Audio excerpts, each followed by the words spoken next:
नमस्कार दोस्तों, आज के हमारे इस वीडियो में हम आपके लिए करवा चौथ व्रत की पौराणिक कहानी लेकर आए हैं। एक समय की बात है, एक साहूकार के 7 बेटे और एक बेटी थी।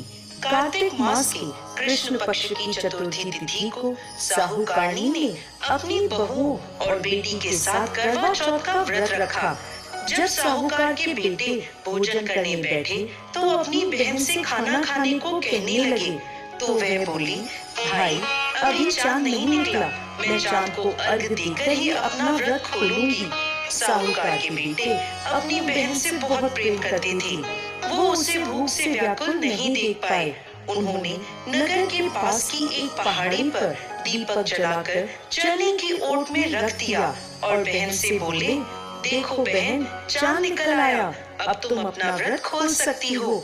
साहूकार की बेटी दौड़ी दौड़ी भाभियों के पास गई और कहने लगी, भाभी देखो चांद निकल आया, चलो व्रत खोलते हैं। ये सुनकर भाभियां बोली, बाईसा ये तो आपका चांद निकला है, हमारा चांद निकलने में अभी समय है। भूख से व्याकुल साहूकार की बेटी चांद को अर्घ देकर भोजन करने बैठ गई। जैसे ही उसने पहला निवाला तोड़ा तो उसे छींक आ गई। दूसरा निवाला खाने लगी तो उसमें बाल निकल आया और तीसरा निवाला तोड़ते ही उसके ससुराल से बुलावा आ गया। पति बीमार है, जैसी भी हालत में है तुरंत ससुराल पहुँचे।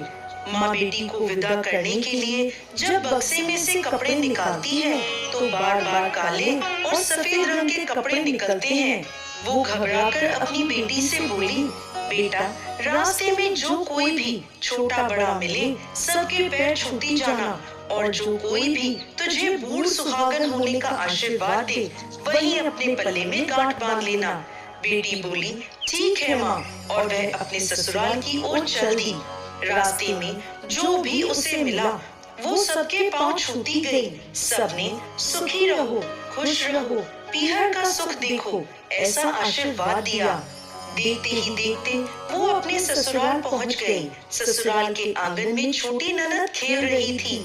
जब उसके पास गई तो उसने आशीर्वाद दिया, सदा सौभाग्यवती रहो, पुत्रवती हो। ये सुनते ही उसने अपने पल्ले पर गांठ बांध ली और अंदर गई तो देखती है कि उसके पति का शव रखा है और उसे ले जाने की तैयारी हो रही है।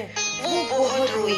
जैसे ही उसके पति को ले जाने लगे वो रोती हुई बोली, मैं इन्हें कहीं नहीं जाने दूंगी। जब कोई नहीं माना तो बोली, मैं भी इनके साथ चलूंगी। जब वो नहीं मानी तो बड़े बूढ़े बोले, ले चलो इसे भी साथ में। वो सबके साथ शमशान चली गई। अंतिम संस्कार का समय हुआ तो बोली, मैं इन्हें नहीं जलाने दूंगी। सभी लोग नाराज हुए और बोले, पहले तो अपने पति को खा गई, अब उसकी मिट्टी भी खराब कर रही है। लेकिन उसने किसी की नहीं सुनी और अपने पति को लेकर बैठ गई। परिवार के बड़ों ने निर्णय लिया कि इसे यहीं रहने दो, एक झोपड़ी डलवा दो। वो उस झोपड़ी में अपने पति को लेकर रहने लगी। पति की साफ सफाई करती और उसके पास बैठी रहती। दिन में 2 बार उसकी छोटी ननद खाना देने आती। वो हर चौथ का व्रत करती, शाम को अर्घ देती और जब चौथ माता आती तो कहती, करवोले करवोले, भाइयों की प्यारी करवोले, घड़ी बुखारी करवोले। वो चौथ माता से अपने पति के प्राण मांगती, लेकिन चौथ माता उसे ये कहती कि हमसे बड़ी चौथ माता आएंगी तब उनसे अपने पति के प्राण मांगना। एक एक करके सभी चौथ आई और सभी यह कहकर चली गईं। अश्विन की चौथ माता बोली, तुमसे कार्तिक की बड़ी चौथ माता नाराज है, तेरा सुहाग वही लौटाएंगी, तू उनके पैर मत छोड़ना और 16 श्रृंगार का सारा सामान तैयार कर लेना। जब कार्तिक की बड़ी चौथ करवा चौथ आई तो उसने अपनी छोटी ननद से 16 श्रृंगार का सामान मंगवाया, करवे भी मंगवाए। जब सास को यह पता चला तो वो बोली, पागल हो गई है, जो मांगती है दे आओ। साहूकार की बेटी ने करवा चौथ का व्रत रखा, जोत करी। जैसे ही चौथ माता प्रकट हुई तो बोली, करवोले करवोले, भाइयों की प्यारी करवोले, घड़ी बुकारी करवोले, दिन में चांद उगाने वाली करवोले, उसने उनके पैर पकड़ लिए और बोली, माता, मेरा सुहाग वापस करो। चौथ माता बोली, तू तो बहुत भूखी है, 7 भाइयों की प्यारी बहन है, सुहाग का तेरे लिए क्या काम। वो बोली, माता, मैं आपके पैर तब तक नहीं छोड़ूंगी जब तक आप मेरा सुहाग वापस नहीं करती। चौथ माता ने एक एक करके उससे सुहाग का सारा सामान मांगा और उसने 16 श्रृंगार का सारा सामान चौथ माता को दे दिया।